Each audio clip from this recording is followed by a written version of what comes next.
Oke, baik. Assalamualaikum warahmatullahi wabarakatuh. Hari ini kita akan membahas tentang mata kuliah pendahuluan mata kuliah testing dan implementasi sistem. Eh, Apa yang akan kita pelajari? Sesuai dengan judul mata kuliahnya, yaitu adalah kita melakukan testing terhadap sebuah sistem, dan kemudian implementasinya seperti apa. Definisi testing. Testing adalah sebuah proses penganalisa suatu entitas software untuk mendeteksi perbedaan antara kondisi yang ada dengan kondisi yang diinginkan, bug, error, damage, dan mengevaluasi fitur-fitur dari entitas software. Ini menurut standar ANSI. Kemudian menurut Hazel, testing adalah aktivitas yang digunakan untuk melakukan evaluasi suatu atribut atau kemampuan dari suatu program atau sistem yang menentukan apakah memenuhi kebutuhan dan atau hasil yang diharapkan. Menurut Myers, testing adalah proses eksekusi program atau sistem secara intent untuk menemukan error. Jadi seperti itu adalah definisi testing. Testing adalah intinya adalah mengetes atau melakukan evaluasi terhadap sebuah software, apakah software ini sesuai dengan yang diharapkan atau tidak. Ini yang disebut dengan testing sebuah sistem. Banyak sekali pandangan para praktisi tentang testing ini.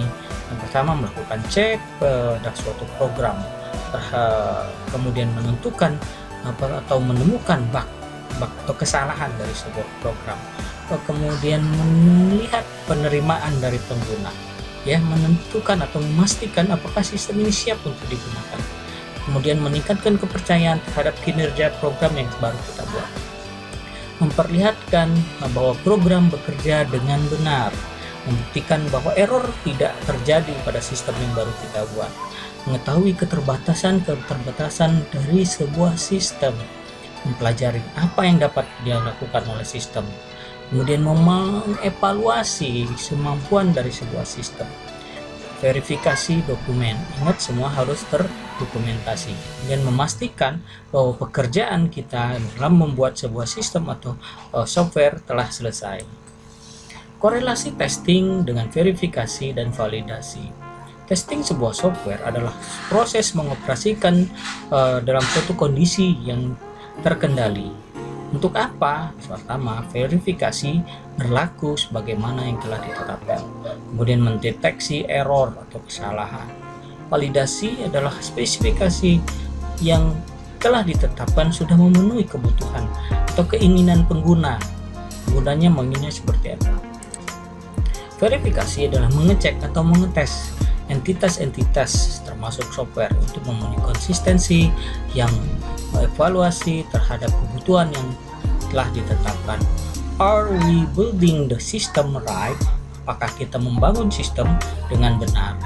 Kemudian yang berikutnya, melihat kebenaran dari sebuah sistem, ya, apakah telah ditulis atau diproses dengan benar, ya, spesifikasinya sebenarnya yang diinginkan oleh pengguna. Are we building the right system? Apakah kita membuat sistem yang benar atau sistem yang dibutuhkan?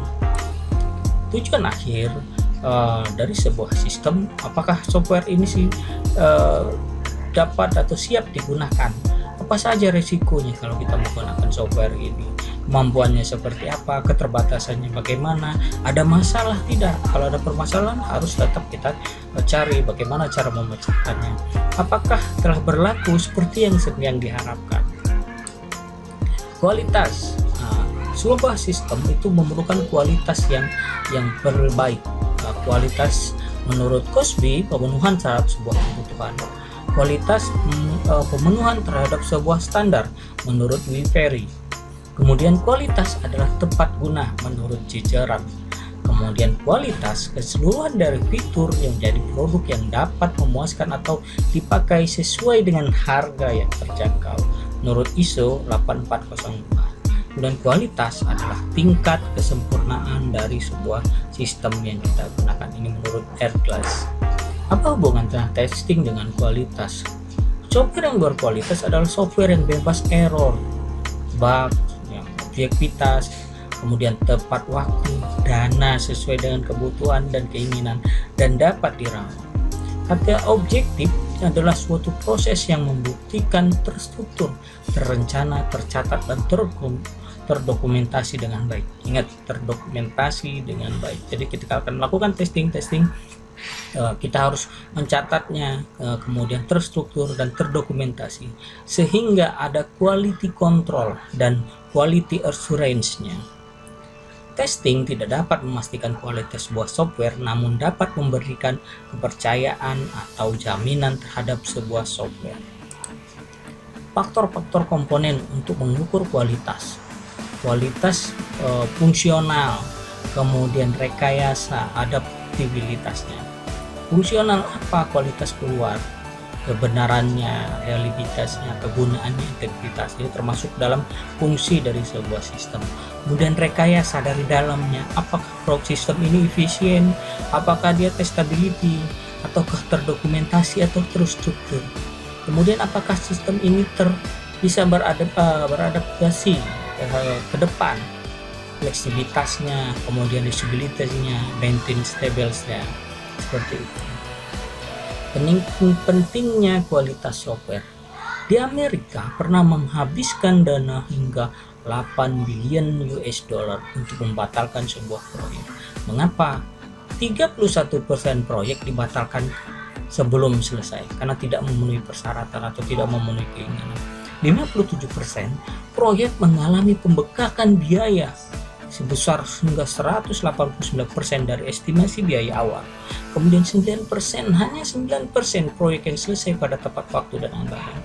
Dengan orientasi pada kualitas, maka organisasi software akan dapat melakukan proses analisis data, evaluasi, pengembangan yang berkesinambungan untuk mencapai pengembangan software secara efektif, efisien, terukur, terkendali, dan dapat diulang secara konsisten.